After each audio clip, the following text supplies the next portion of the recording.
যুধিষ্ঠিরের তীর্থযাত্রা ও অগস্ত্যোপাখ্যান।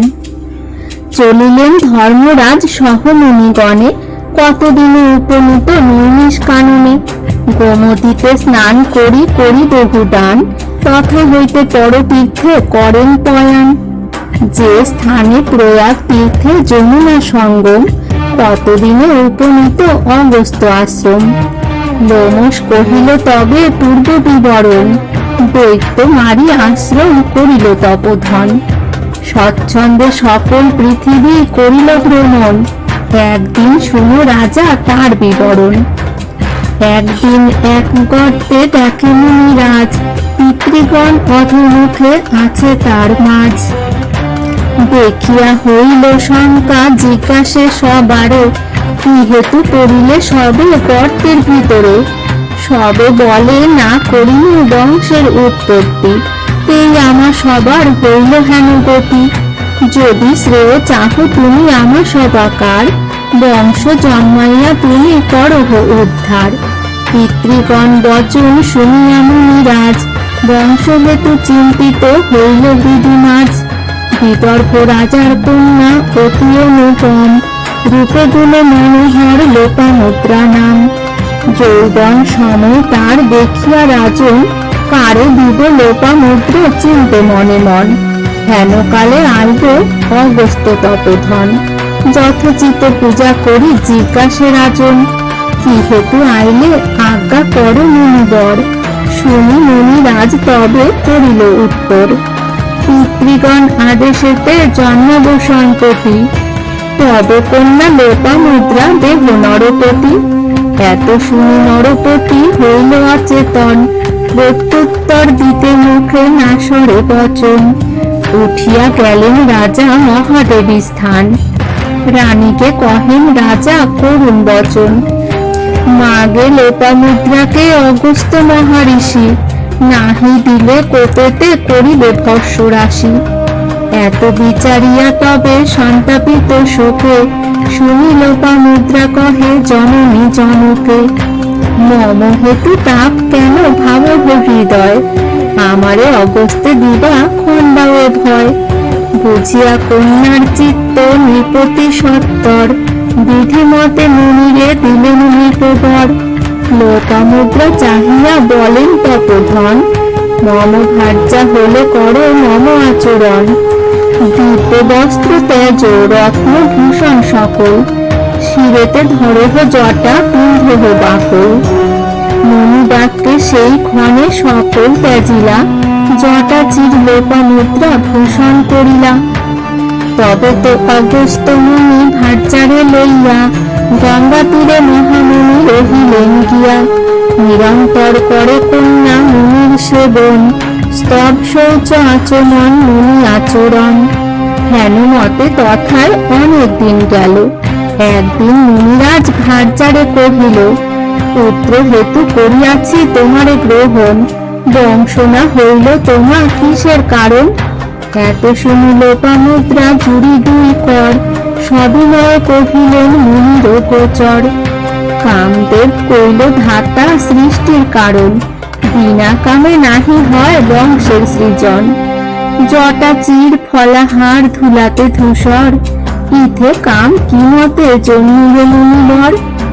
আপনি না জানো এই মুনি বংশ কাজ, বংশ হেতু বাঞ্ছা যদি করো মুনিরাজ। পূর্বে যেন ছিল মম বস্ত্র অলঙ্কার, দিব্য গৃহ দাসগণ ভক্ষ উপহার। সে সকল বস্তু যদি পাই পুনর্বার, তবে তো জন্মিবে পুত্র উদরে আমার। শ্রুতবা নামেতে রাজা ইক্ষ্বাকু নন্দন, ভার্যা সহ তথাকারে গেল তপোধন। দেখিয়া শ্রুতবা রাজা পুঁজি বহুতর, জিজ্ঞাসিল কি হেতু আইলে মুনিবর। মুনি বলে বৃত্তি হেতু আইলাম আমি। বৃত্তি অর্থ কিছু রাজা দেহ মোরে তুমি। যে কিছু মাগিলা মুনি সব দিল রাজা, পাত্র মিত্র সহিত করিল বহু পূজা। দিব্য গৃহ আসন ভূষণ দাসগণ, বাঞ্ছা মতো পাইয়া রহিল তপোধন। তবে যত প্রজাগণ রাজার সংহতি, অগস্ত্যের কহে তারা করিয়া মিনতি। ইল্লল নামেতে দৈত্য মায়ার সাগর, বাতাপি নামেতে আছে তার সহোদর। মায়া বলে ধরে দুষ্ট গারুর মূর্তি, কাটিয়া ব্যঞ্জন করে যায় অতিথি। কতক্ষণে ইল্লল বাতাপি বলে ডাকে, পেট চিরি বাহিরায় ভুঞ্জিয়া যে থাকে। এই মতো মারিল অনেক দ্বিজগণ, পদ্মাবধি হিংসা করে পাপিষ্ঠ দুর্জন। ইল্লল দৈত্যের ভয়ে তাপিত নগর, শুনিয়া অগস্ত্য মুনি চিন্তিত অন্তর।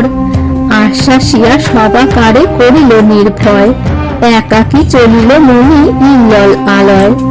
মুনি দেখি ইল্লল পুজিল বহুতর, জিজ্ঞাসিল সবিনয়ে করিয়া আদর। কি হেতু আইলে আজ্ঞা করো তপোধন, শুনিয়া উত্তর দিল কুণ্ঠক নন্দন। বহু পরিশ্রমে আইলাম তবপুর, বহুদিন উপবাস ভুঞ্জাও প্রচুর। সম্পূর্ণ করিয়া মোরে করা ভোজন, হাসিয়া ইল্লল কহে বৈশ তপোধন। কাটিয়া মায়াবী মেষ করিয়া রন্ধন, অগস্ত্য মুনিরে দিল করিতে ভোজন। শির কাটি চারিপদ আনিবে হোমেশ, তাবৎ খাইব আমি না রাখিব শেষ। মুনিবাক্য শুনিয়া ইল্লল আনি দিল, অস্থি সহ মুনিবর সকলই খাইল। ততক্ষণে ইল্লল ডাকিল সহোদরে, বাহিরা বাতাপি বলিল বারে বারে। হাসিয়া বলে মুনি কেন ডাকো পাপী, অগস্ত্যের ঠাই কোথা পাইবে বাতাপি। বাতাপি পাইবে আর নাহি করো আশ, এতদিনে তাহার হইল প্রাণনাশ। এত শুনি ইল্লল জুড়িল দুই কর, স্তুতি করি কহে তবে মুনির গোচর। কি করিব প্রিয় তব কহ মুনিবর, মুনি বলে প্রাণী হিংসা করিলে বিস্তর। যত রত্ন ধন তুমি পাইয়াছ তাই, সকল আমায় দিয়া রাখো আপনায়।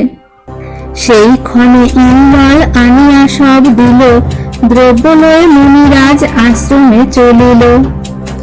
বসন ভূষণ দিব্য রত্ন অলঙ্কার, দেখি লোপা মুদ্রা হইল আনন্দ অপার। সন্তুষ্ট হইয়া কন্যা ভাবে মনে মন, বংশ হেতু মুনিরে করিয়া নিবেদন। মুনি বলে পুত্র বাঞ্ছা কতেক তোমার, লোপা মুদ্রা বলে হোক একই কুমার। তবে প্রীত হয়ে কাম বাড়িল দোহার, মুনির ঔরসে তার জন্মিল কুমার। তাহা হইতে তার পুত্র হইল পণ্ডিত, শুনিলে পূর্বের কথা অগস্ত্য চরিত।